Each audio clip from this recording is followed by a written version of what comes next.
혼인잔치의 부르심. 몇 가지 권고를 위해 내가 선별한 말씀들은 마태복음 22장에서 볼 수 있는데 1절에서부터 시작된다. 예수께서 다시 비유로 대답하여 가라사대 천국은 마치 자기 아들을 위하여 혼인잔치를 베푼 어떤 임금과 같으니 그 종들을 보내어 그 청한 사람들을 혼인잔치에 오라 하였더니 오기를 싫어하거늘 다시 다른 종들을 보내며 가로되 청한 사람들에게 이르기를 내가 오찬을 준비하되 나의 소와 살찐 짐승을 잡고 모든 것을 갖추었으니 혼인잔치에 오소서 하라 하였더니 저희가 돌아보지도 않고 하나는 자기 밭으로 하나는 상업차로 가고 그 남은 자들은 종들을 잡아 능욕하고 죽이니 임금이 노하여 군대를 보내어 그 살인한 자들을 진멸하고 그 동네를 불사르고 이에 종들에게 이르되 혼인잔치는 예비되었으나 청한 사람들은 합당치 아니하니 사거리 길에 가서 사람을 만나는 대로 혼인잔치에 청하여 오너라 한데 종들이 길에 나가 악한 자나 선한 자나 만나는 대로 모두 데려오니 혼인잔치에 손이 가득한지라. 마태복음 22장 1절로 10절. 내가 말하고 여러분의 마음 앞에 제시하여 우리에게 놓인 성경 말씀은 내가 설명할 수 있는 그 이상 중요한 의미가 있다. 이것은 우리에게 큰 관심거리이며 우리는 그것을 심사숙고해야 한다. 그리고 그것을 우리 마음에 합당한 중요성을 갖게 하자. 우리는 하나님의 영감으로 된 거룩한 말씀을 음미할 때 약속된 메시아, 하나님의 아들이 세상에 오셨을 때 그분의 백성, 심지어 그분의 국가, 유대인도 그분을 받아들이지 않았음을 알 수 있다. 요한복음 1장에서 이 말씀을 듣는 것과 같다. 자기 땅에 오매 자기 백성이 영접지 아니하였으나 요한복음 1장 11절. 섭리는 이루어졌으나 그들은 그것을 받아들이지 않았다. 아버지께서는 몸소 속전, 심지어 희생물까지 마련하셨다. 그분의 사랑하는 아들 자신이 아버지의 요구에 순복하셔서 이 제약된 세상에 내려오시고 간고를 많이 겪고 질고를 아는 자가 되셨다. 그분은 부드러운 음조로 말씀하시며 선한 일을 하고 다니셨으며 그 이전에 바래진 말보다 더 깊고 열렬하고 아름다운 억양으로 말씀하셨다. 수고하고 무거운 짐진 자들아 다 내게로 오라. 내가 너희를 쉬게 하리라.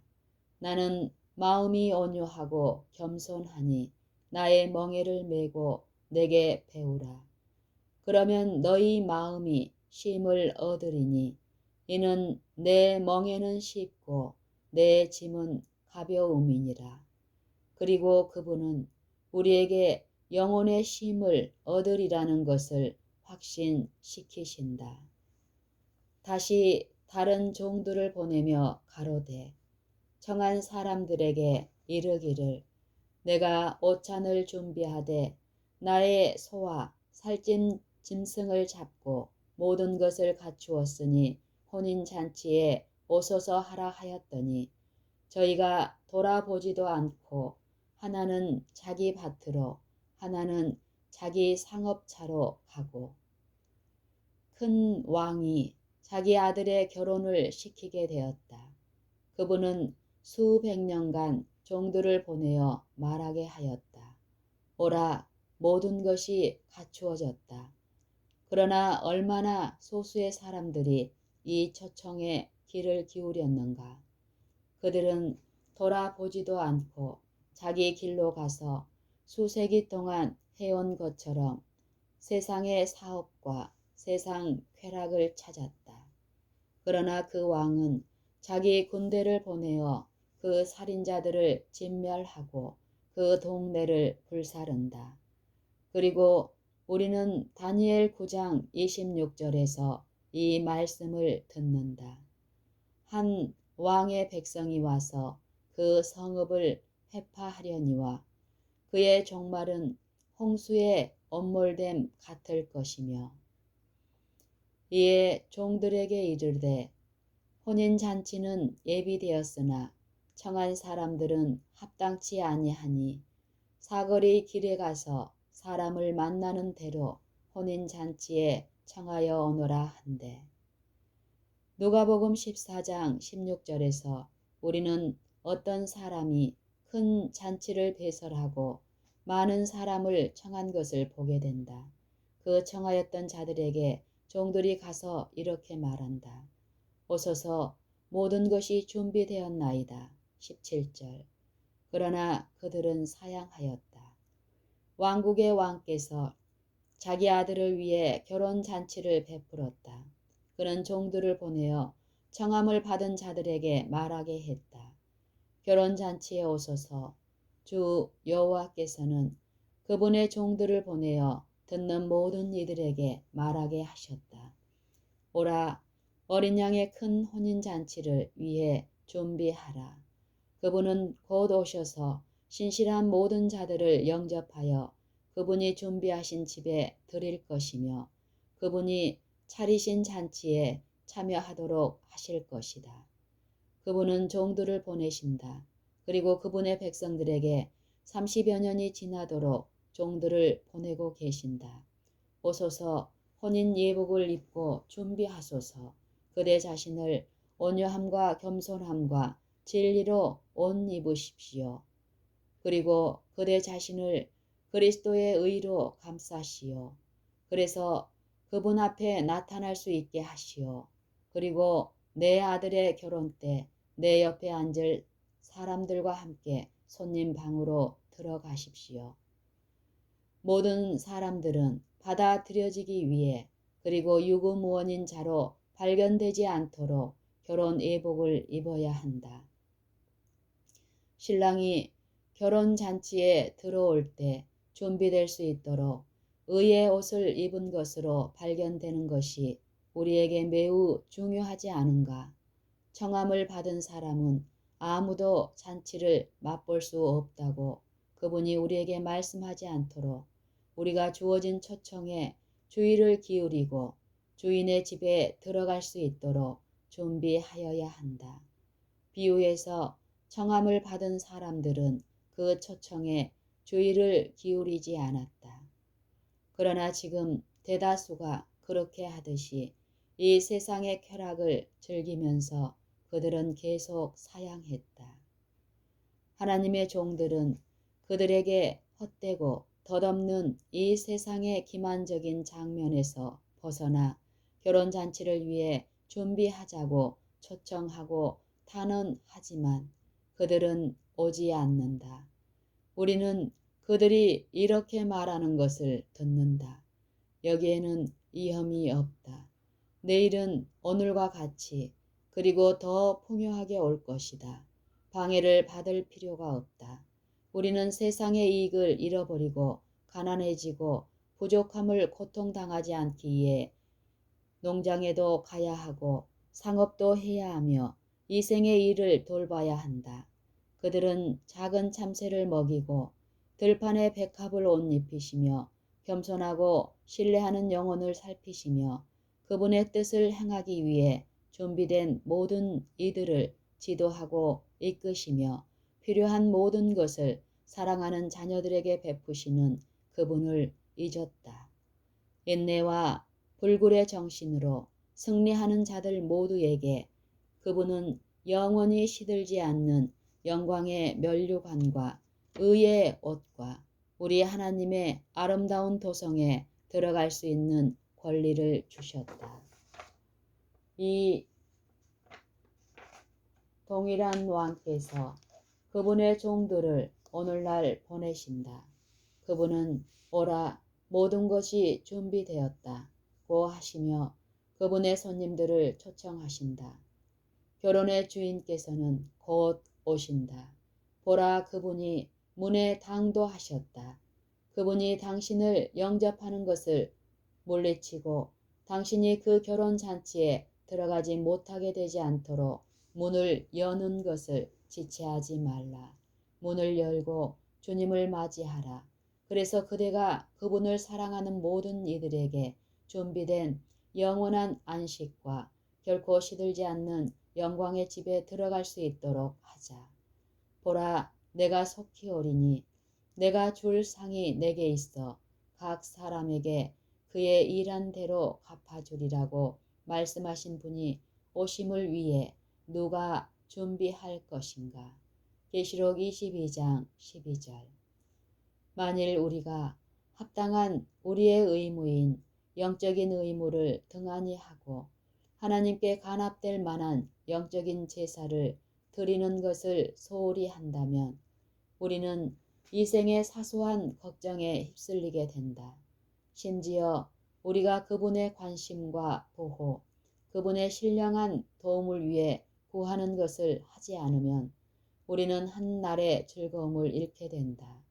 우리는 그날을 통틀어 우리에게 함께 하시는 하나님의 성령의 달콤하고 녹이시는 영향을 받지 못하고 넘어지며 쉽게 절망하는 것을 느끼게 된다.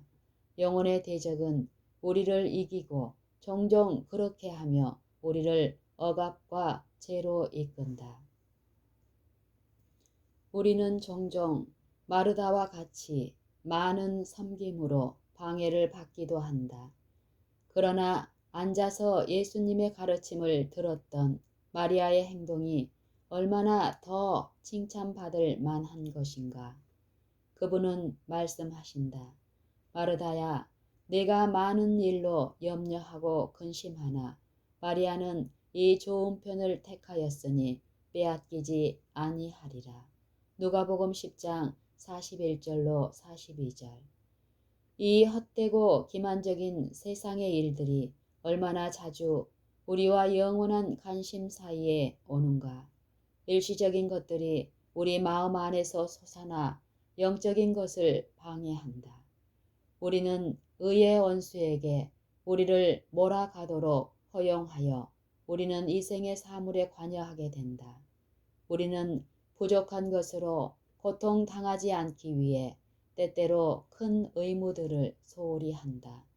만일 우리가 힘을 달라고 일시적인 의무를 행하게 해달라고 하나님께 탄원하며 동시에 악을 정복할 은혜와 지혜를 달라고 간청한다면 또한 우리의 소망이 위에 집중되어 있고 우리의 대화가 하늘에 있다면 그리하여 우리가 오는 모든 이들을 청하신 인자를 바라보게 된다면 그분의 말씀을 사랑하고 지키는 모든 사람들을 위하여 집을 마련하시려고 이로 올라가셔서 우리를 맞이하기 위해 오시겠다고 말씀하신 분을 바라본다면 우리는 그분과 함께 결혼 잔치에 들어가게 될 것이며 그분이 계신 곳에 우리도 있게 될 것이다. 만일 우리가 그 부르심과 초청을 물리친다면 그 결과는 어떻게 될 것인가? 사도행전 13장 46절에서 우리는 만일 우리가 하나님의 사업을 버리고 영생에 합당치 않은 자로 자처하면 왕국에 들어갈 기대를 할 이유가 없다는 것을 보게 된다. 누가복음 14장 24절은 전에 청하였던 그 사람은 하나도 내 잔치를 맛보지 못하리라고 우리에게 가르쳐 준다. 위대하고 영원하신 아버지가 그분의 아들을 위한 혼인잔치를 준비하셨다. 우리는 이 엄숙한 초청을 우리에게 전하기 위해 보냄을 받은 그분의 종들에게 주의를 기울일 것인가? 아니면 그것을 돌아보지 않고 말 것인가? 오, 어찌해서 하나님의 아들의 혼인을 위해 준비하기를 거절하는가? 그 초청을 받아들일 모든 사람들에게는 방이 있다. 제 시간에 제대로 그것들이 제시되지 않았다고 아무도 말할 수 없다. 귀인이 들어왔을 때 준비된 자들은 잔치에 들어가고 문은 닫혔으며 더 이상 들어올 수 없었다는 것을 기억하라. 왜냐하면 집주인이 일어나 문을 한 번 닫은 후에는 더 들어가고자 하는 자가 나는 너를 알지 못하니 나를 떠나가라는 대답을 들을 것이기 때문이다. 우리가 그 거룩한 경고에 주의를 잘 기울이고 결혼잔치에 들어갈 준비를 하게 되면 그분의 집은 채워질 것이다. 하나님의 말씀은 그 계명을 행하는 자들은 복이 있도다. 이는 저희가 생명나무에 나아가며 문들을 통하여 성에 들어갈 권세를 얻으려 함이로다. 계시록 22장 14절 라고 우리에게 가르친다. 우리는 신실한 것으로 발견되기를 바란다. 그리고 우리의 부르심에 부지런하여 신실한 자에게 약속된 상을 갖게 되기를 빈다. 이것이 나의 기도이다.